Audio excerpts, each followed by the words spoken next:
Dami kong pulbos, ligan ako ni Mrs. Napowderan ako. Oof.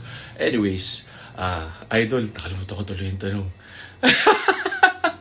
Idol, ano ba yung sabihin ko? Idol, ano yung best cardio, best exercise, best diet? Lahat naman yan best, kailangan consistent ka lang. Meaning, kailangan pasok sa lifestyle. Hindi yung gagawin ngayon, tas next week, after 1 month, after ma-achieving goal, hahayaan nyo.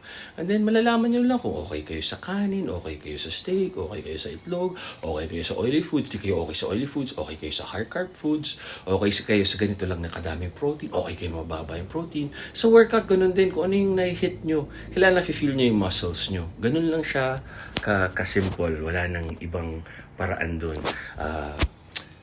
Bakit yung ibang artista or model mas gwapo sa TV o yung iba naman mas gwapo in person, ano lang talaga, may ganun wala tayong magagawa. May telegenic, photogenic. Tama kayo, mali ako, not your Dr. Duo.